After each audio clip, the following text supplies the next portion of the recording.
तो कहानी की शुरुआत होती है 28 जुलाई सन 1349 में।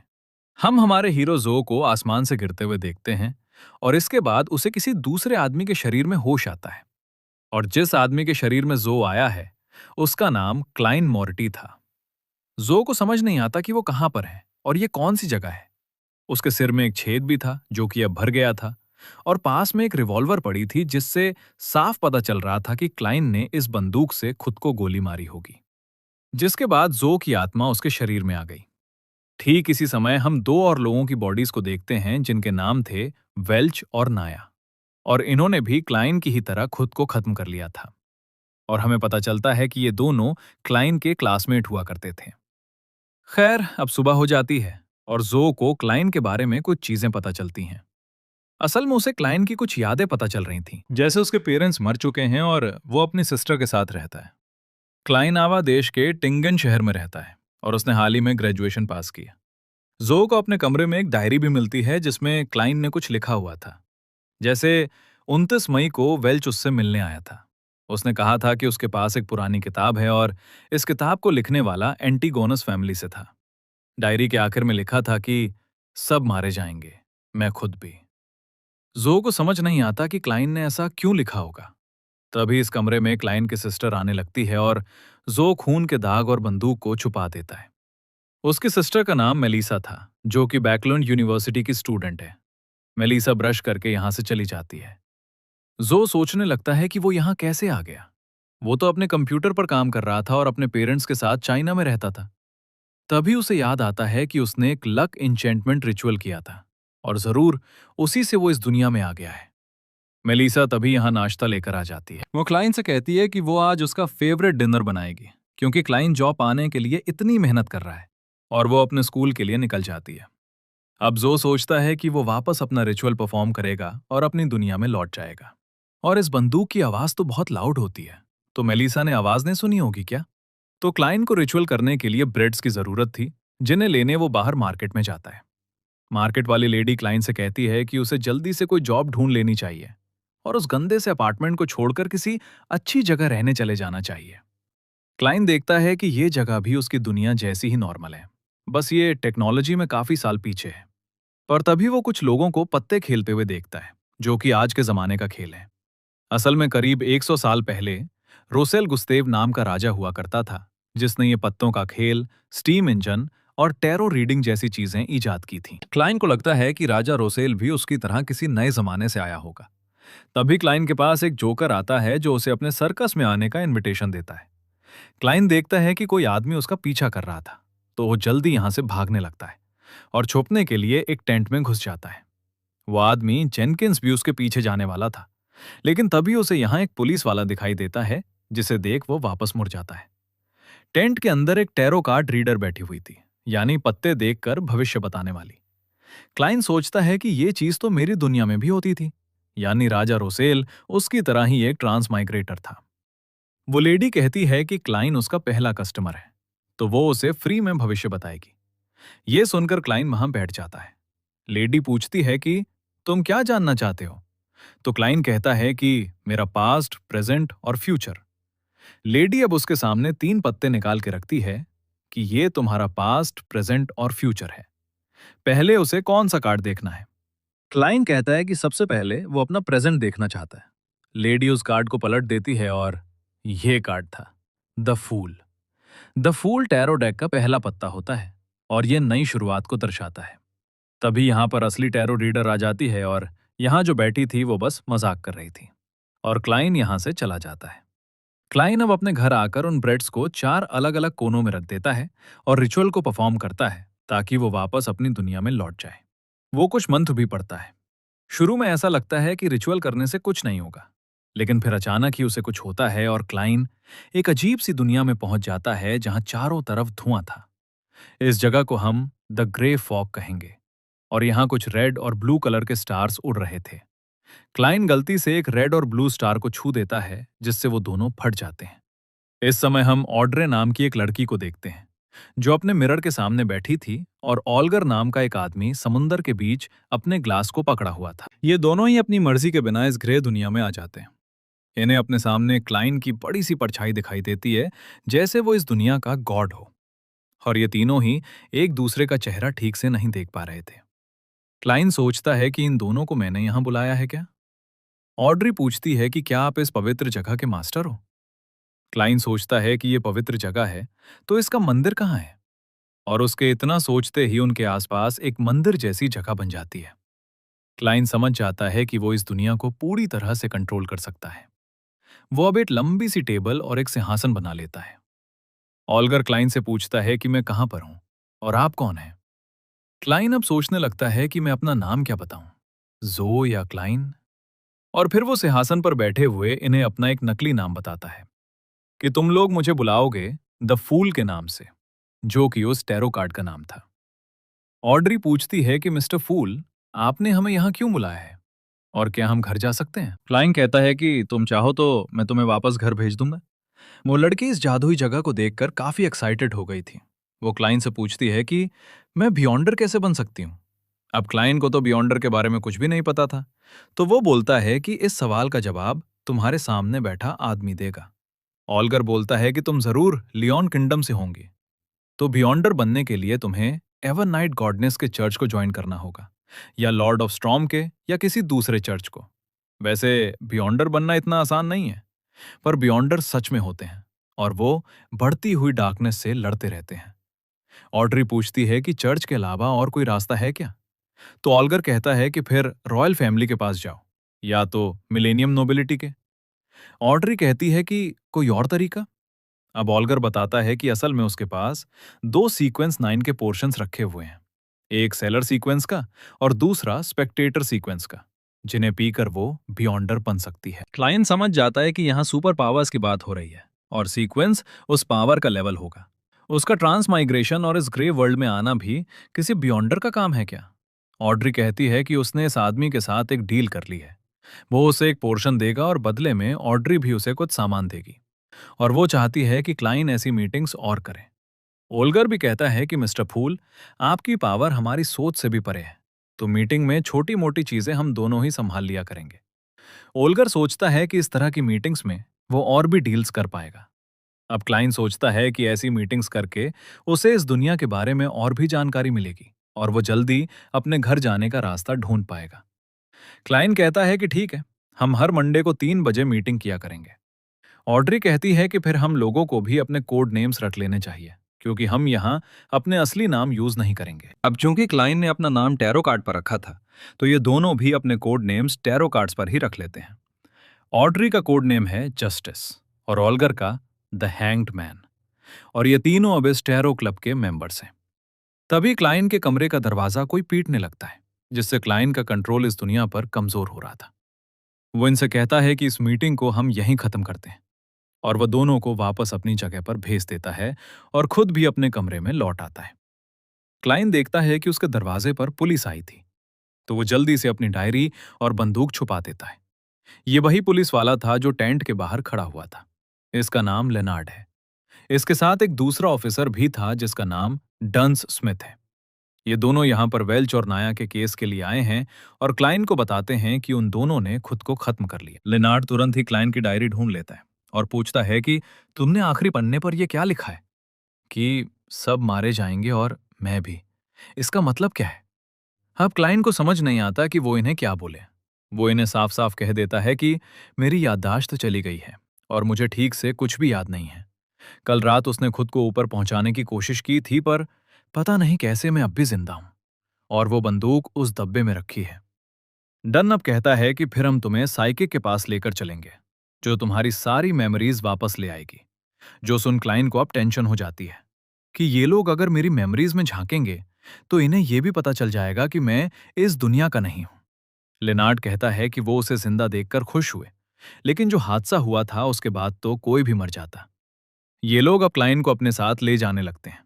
तभी एक बच्चा ब्रेड चोरी करके यहां से भाग रहा था, तो पुलिस वालों का ध्यान उस पर चला जाता है और मौके का फायदा उठाकर क्लाइन यहां से भागने लगता है। वो एक गली में जाकर रुकता है जहां कोई उसके ऊपर पानी फेंक देता है, लेकिन वो पानी हवा में ही रुक जाता है और यहां आसपास की चीजें भी हवा में उड़ने लगती हैं। क्लाइन समझ जाता है कि यहां कोई बियॉन्डर है जो ये कर रहा है, वो भागकर एक घोड़ा गाड़ी में बैठ जाता है और बोलता है कि समुद्र किनारे चलो। थोड़ी देर बाद क्लाइन देखता है कि अब उसका कोई पीछा नहीं कर रहा, तो वो गाड़ी रोकने को बोलता है। लेकिन गाड़ी वाला चलता ही रहता है और कहता है कि वो उसे वेल्च के घर ले जा रहा था। ये घोड़ा गाड़ी वाला कोई और नहीं बल्कि डन था। तभी क्लाइन की आंख अपने कमरे में खुलती है और उसे लगता है कि वो सब एक सपना था। पर तभी दरवाजे पर ऑफिसर डन स्मिथ आ जाता है और वो एक बियॉन्डर है। वो बोलता है कि रात में हमारी पावर ज्यादा बढ़ जाती है। क्लाइन सोचता है कि हमारी। डन अब क्लाइन को पकड़कर घर के बाहर ले आता है। तभी क्लाइन के पीछे एक लड़की आती है जो उसका मुंह पकड़ लेती है और उसकी मेमोरीज में झांकने लगती है। यानी वो भी एक बियॉन्डर है। क्लाइन अपनी मेमोरीज में अपने असली माँ बाप को देखता है, लेकिन वो लड़की उन्हें नहीं देख पा रही थी। शायद वो ग्रे फॉग उसकी मेमोरीज दूसरे लोगों से छुपा रहा था। वो लड़की अब क्लाइन से पूछती है कि बताओ, एंटीगोनस फैमिली की किताब कहाँ है। क्लाइन कहता है कि उसे नहीं पता। फिर वो पूछती है कि 27 जून की रात को वेल्च और नाया के घर में क्या हुआ। क्लाइन फिर से कहता है कि उसे नहीं पता। अब वो पूछती है कि जब वो दोनों मरे थे तब तुम क्या कर रहे थे। तो क्लाइन के हाथ में बंदूक आ जाती है। वो इन्हें मार के दिखाता है कि वो उस दिन क्या कर रहा था। यानी कि क्लाइन सच बोल रहा है। वो ये सब डन को बता देती है कि उसने खुद को गोली मारी थी, पर इसकी मेमोरीज में उसे ज्यादा कुछ नहीं मिला। डन क्लाइन से कहता है कि एंटीगोनस फैमिली की किताब लापता हो गई है और तुम अब भी खतरे में हो।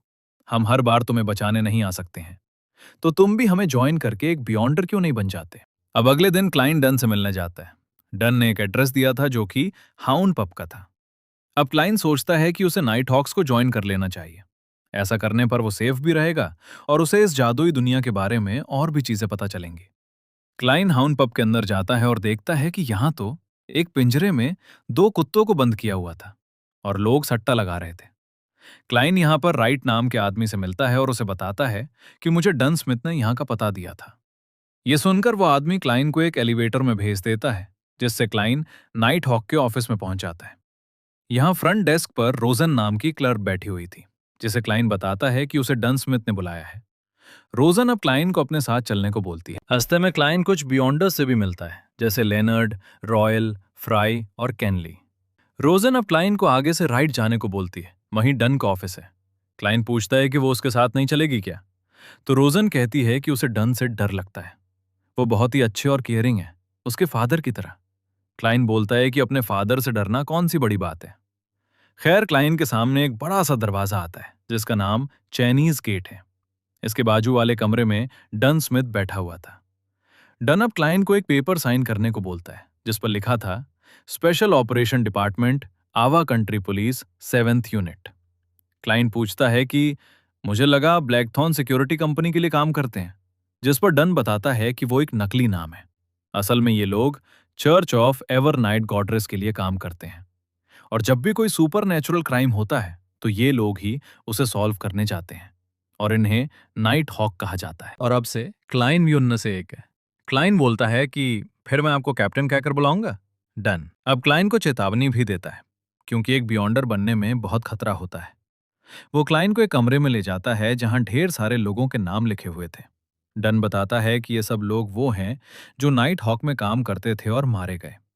ज्यादातर लोग अपना कंट्रोल खो बैठे थे। डन अब पूछता है कि तुम्हें मिथ ऑफ क्रिएशन के बारे में कितना पता है। तो क्लाइन बताता है कि सबसे पहले ईश्वर यानी क्रिएटर ने जन्म लिया। उसने रोशनी की पहली किरण बनाई और फिर पूरे संसार को बनाया। उसकी एक आंख सूरज बनी और दूसरी आंख क्रिम्सन मून, और उसके शरीर से ये धरती और तारे बने। डन कहता है कि हम सबको ये कहानी पता है। खैर, इंसान कुछ रहस्यमयी इंग्रेडिएंट्स को मिलाकर पोर्शंस बनाता है, जिन्हें पीने से हमें पाथवेज की पावर्स मिलती हैं। क्लाइन सोचता है कि पाथवेज के बारे में तो ग्रे फॉग वाले आदमी ने भी बताया था कि पूरे 22 पाथवेज होते हैं। डाइडन स्मिथ कहता है कि हमारे पास 4 पाथवेज के पोर्शंस रखे हुए हैं। अब जैसा कि मैंने बताया कि हर पाथवे सीक्वेंस 9 से शुरू होता है, तो इनके पास 4 सीक्वेंस 9 के पोर्शंस रखे हुए थे। पहले का नाम है स्लीपलेस, जो कि डार्कनेस पाथवे का पोर्शन है। द कॉर्प्स कलेक्टर, जो कि डेथ पाथवे का पोर्शन है। मिस्ट्री प्रायर, जो कि हर्मिट पाथवे का पोर्शन है।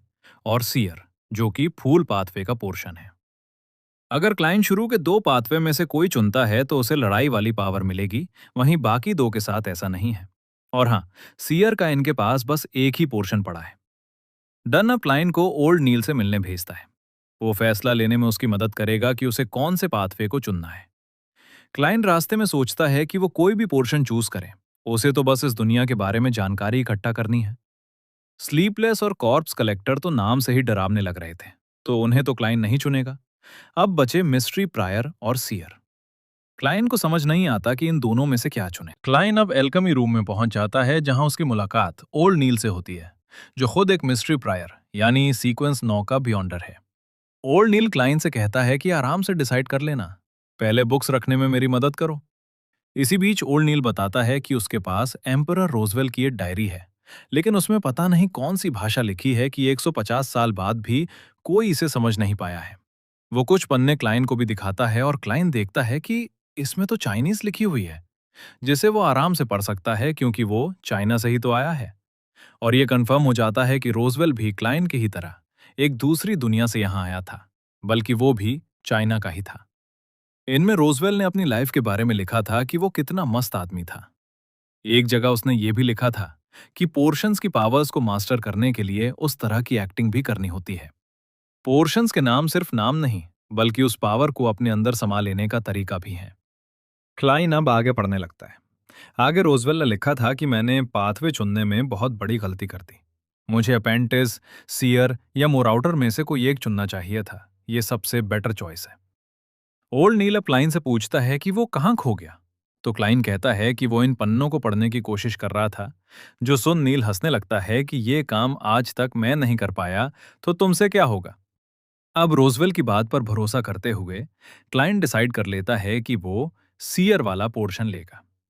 ओल्ड नील उसे याद दिलाता है कि एक बार उसने पोर्शन पी लिया तो उसके बाद वो पाथवे बदल नहीं सकता है, यानी जिंदगी भर के लिए उसे इसी पाथवे पर चलना होगा।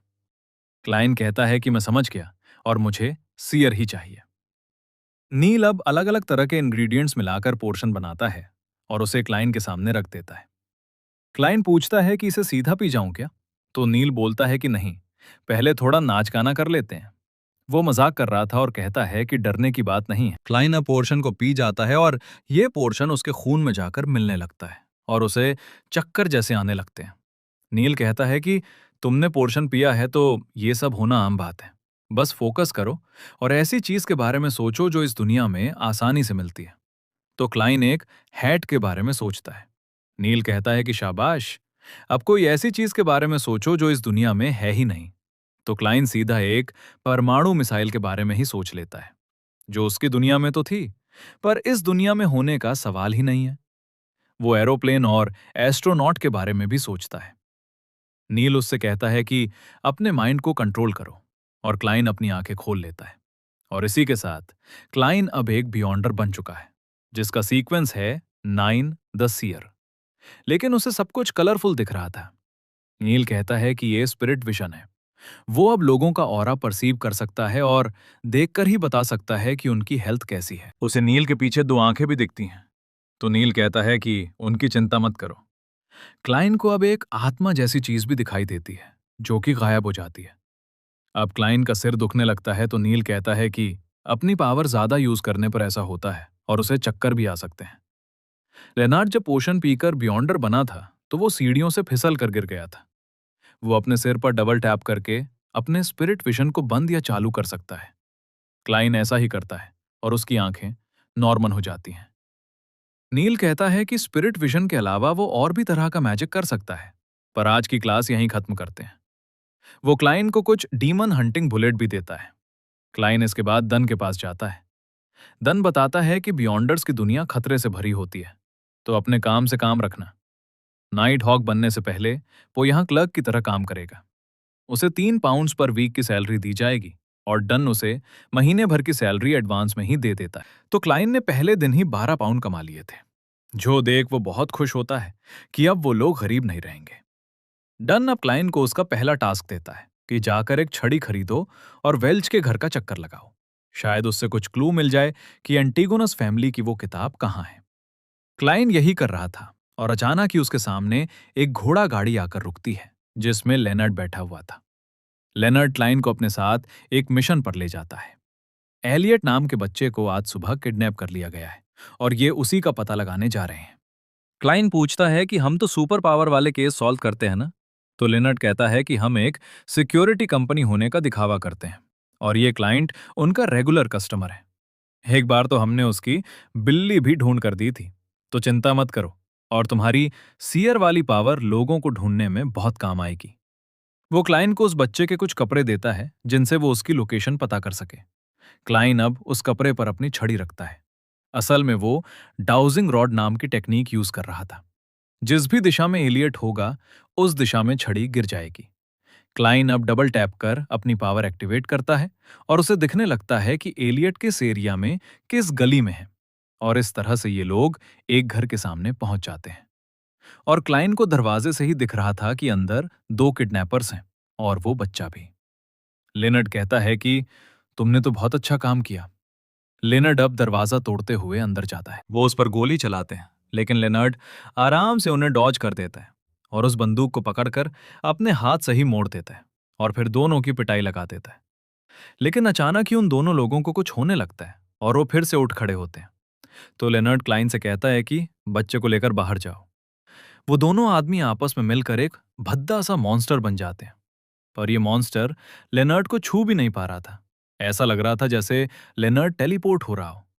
वो मॉन्स्टर अब यहां से भागने की कोशिश करता है तो क्लाइन उसे गोली मार देता है। मॉन्स्टर फिर भी उड़ते हुए आसमान में चला जाता है, लेकिन अचानक ही उसे कुछ होता है और वो वापस नीचे आ गिरता है। लेनर्ड असल में सीक्वेंस 8 का बियॉन्डर है और उसके सीक्वेंस का नाम है मिडनाइट पोएट। यानी कि वो लोरी गाकर किसी को सुला भी सकता है और उसने इस मॉन्स्टर के साथ ठीक यही किया है। अब क्लाइन को अचानक ही कुछ होने लगता है और उसे महसूस होता है कि ओरिजिनल क्लाइन पहले भी इस घर में आ चुका है। खैर, बच्चे को वापस उसकी फैमिली के पास लौटा दिया जाता है। रही बात कि ये किडनैपर्स मॉन्स्टर कैसे बन गए थे, तो इन्होंने पोशन पी लिया था।